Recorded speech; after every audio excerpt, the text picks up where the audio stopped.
अब आइए अपने मामूल के दुखों पर। पाकिस्तानी सियासत के बहुत से अहम सवालों में एक अहम सवाल ये है कि क्या पाकिस्तान तहरीक इंसाफ और मिलिट्री इस्टेब्लिशमेंट में दोबारा राब्ते हुए या उनका इम्कान है। पाकिस्तान तहरीक इंसाफ के कैंप से बड़ी मुतज़ाद किस्म की खबरें आ रही हैं। हकीकत क्या है जानते हैं मोहतरम उमर अयूब साहब से, तहरीक इंसाफ के सीनियर रहनुमा हैं और कौमी असम्बली में कायदे हिज़्ब इख्तिलाफ। हम देख रहे हैं कि गुज़िश्ता चंद रोज़ से दोबारा से इस तरह की रिपोर्ट सामने आ रही हैं जिसमें कहा यह जा रहा है कि जी इस्टेब्लिशमेंट और पाकिस्तान तहरीक इंसाफ में दोबारा राब्तों का इम्कान है या एक असाइनमेंट दे दिया गया है बाज़ लोगों को। गो कि उसकी वजाहत भी आई, लेकिन फिर हम देखते हैं कि मुतज़ाद इशारे आ रहे हैं। तो हकीकत क्या है?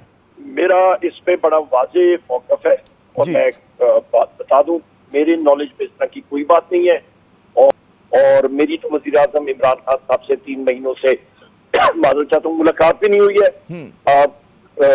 वाकई आजम खान साथी साहब की हुई है, उनको असाइनमेंट किया वज़ीर आज़म इमरान खान साहब ने डायरेक्टली, वो उनके ट्रस्टेड साथी भी है। उसके बारे में मैं कमेंट नहीं कर सकता हूँ क्योंकि मेरी आजम खान साथी साहब से हमारे बुजुर्ग हैं, इन दिनों में मुलाकात भी नहीं हुई है, अपना ही मैंने पूछा है।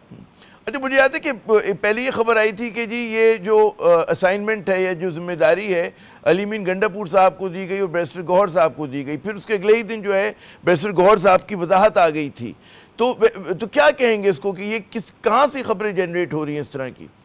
क्योंकि इसके बारे में मैं तभी कमेंट कर सकता हूँ जब मुझे इसका कोई मालूम हो, मुझे मालूम ही नहीं है इसका। अच्छा, मैं समझ गया। अच्छा, एक और जाविये से इस चीज़ को देखते हैं कि हमेशा से जब मुझे याद है कि जब हुकूमत गई थी पीटीआई की तो एक मौक़िफ़ था इमरान खान साहब का कि हम अगर मुज़ाकरात करेंगे। सॉरी, आपकी आवाज़ कट गई थी, मैं रास्ते में हूँ, आपकी आवाज़ कट गई थी। मैं दोबारा सवाल को दोहराता हूँ। मैं कहता हूँ कि मैं समझ गया आपकी बात को। अर्ज़ ये करना है कि जब हुकूमत गई थी पाकिस्तान तहरीक इंसाफ की, उस वक्त से इमरान खान साहब का एक ही मौक़िफ़ था कि अगर हम बात करेंगे तो इस्टेब्लिशमेंट के साथ करेंगे।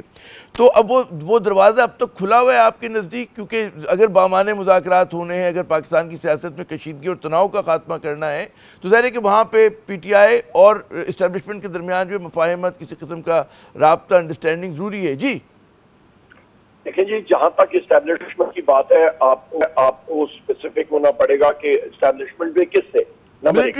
नंबर दो बात यह है जनाब कि आपने मुल्क के बारे में सोचते हैं और हमारी स्ट्रगल ये है कि पाकिस्तान में आइन और कानून की पासदारी होनी चाहिए और इस वक्त हमारा तहरीक तहफ़्फ़ुज़ आइन पाकिस्तान का के प्लेटफॉर्म से हम लोग डेमोक्रेसी के लिए स्ट्रगल कर रहे हैं।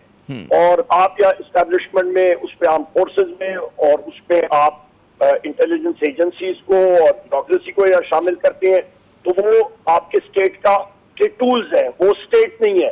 स्टेट आपकी पार्लियामेंट है, आपकी फेडरल और सूबाई हुकूमतें हैं और मेंबरान कौमी और सूबाई असम्बली और सेनेटर्स, ये स्टेट है, रियासत। बाकी उसके औजार है। नंबर 1।